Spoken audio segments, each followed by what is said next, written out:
जय श्री राम। संत तुलसीदास जी लिखते हैं कि श्री रामचंद्र जी के बरातियों के हृदय में पूर्ण हर्ष है। उनका शरीर पुलकित है।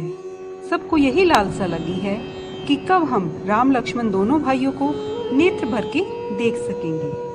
हाथी गरजने लगे, घंटों की ध्वनि, रथों की गड़गड़ाहट, घोड़ों की हिनहिनाहट चारों ओर होने लगी। मेघों का निरादर करते हुए नगाड़े बजने लगी। अपनी पराई कुछ भी कानों से सुनाई नहीं देती। राजा के दरवाजे पर बढ़ी हुई भीड़ इतनी बढ़ गई कि पत्थर फेंकने से भी पिस जाए। अटारियों पर चढ़ी हुई स्त्रियां मंगल आरती लिए देख रही हैं और अनेक प्रकार के मनोहर गीत गाए जा रहे हैं। उनका अत्यंत आनंद बखाना नहीं जा सकता।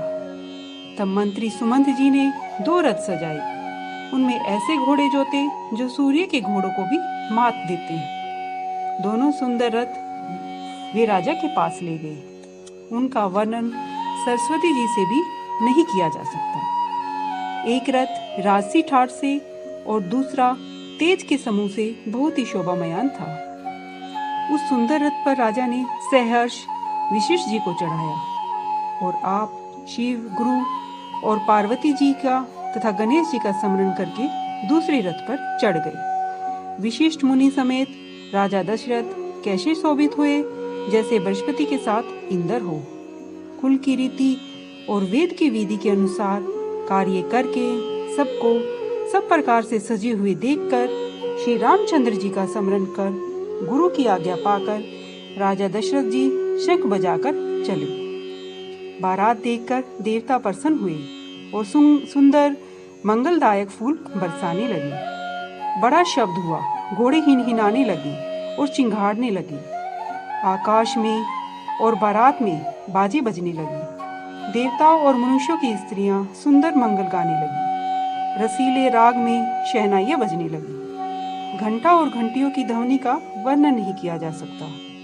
सेवक हाथ में झंडियां लिए हुए फहराते हुए चले जा रहे थे। हंसाने और गाने में चतुर विदूषक अनेक प्रकार के खेल कर रहे थे। सुंदर राजकुमार मृदंग और नगाड़े के शब्द सुनकर और गति पर घोड़ों को ऐसे नचाते हुए कि ताल के बंधन से जरा भी नहीं डिगती। चतुर नट चकित होकर यह सब देख रहे हैं। बारात की सजावट कहते नहीं बनती। सुंदर मंगलदायक शकुन हो रहे हैं। नीलकंठ बाई और चारा ले रहे हैं, मानो सब मंगल कहे देते हैं। दाहिनी ओर सुंदर खेतों में कोवा शोभा दे रहा है और न्योलोक में न्योले का भी दर्शन सबको मिला। अनुकूल त्रिविधि ब्यार बहने लगी और जल से भरा घड़ा और बालक समेत सुंदर स्त्री सामने आई। लोमड़ी बारंबार दिखाई देती है। गाय सामने से बछड़े को दूध पिला रही है। हिरणों का झुंड दाहिनी ओर आ गया, मानो मंगल का समूह ही दिखाई पड़ा। शगुन चिरैया विशेष कुशल सेम कह रही है और श्यामाबाई और सुंदर वृक्ष पर दिख पड़ी। दही मछली हाथों में पुस्तक लिए 2 चतुर ब्राह्मण सामने दिख पड़े। मंगल और कल्याण के इच्छा अनुसार फल देने वाले सब शकुन मानो सच्चे होने के लिए एक साथ इकट्ठे हो गए। मंगल और शकुन सबको सहज है, जिनके स्वयं सैगुण और ब्रह्मा सुंदर पुत्र हैं। राम सरीखे दूल्हा और सीता जी सरीखी दुल्हन और दशरथ व जनक जी सरीखे पवित्र समधी हैं। ऐसा विवाह सुनकर सब शकुन से नाचने लगे। अब हमें ब्रह्मा ने सच्चा कर दिया। इस प्रकार बारात ने कूच किया।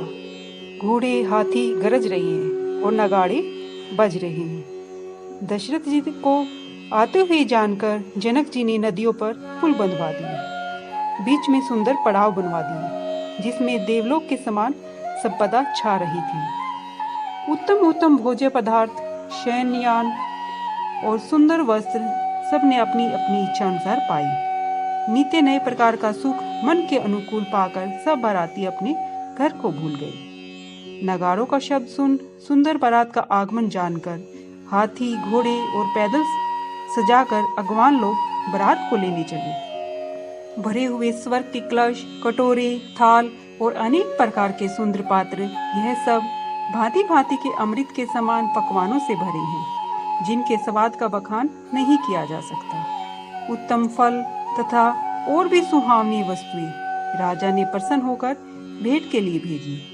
गहने, वस्त्र और बहुत बड़ी बड़ी मनिया, पक्षी, पशु, घोड़े, हाथी और बहुत प्रकार की सवारियां भेजी। बहुत भांति के मंगल और सुखदायक सुगंध से युक्त सुंदर पदार्थ राजा ने भिजवाए। दही, चिवड़ा आदि अनेक प्रकार की वस्तुएं बहंगियों ने भर भर के कहार ले चली। जय श्री राम।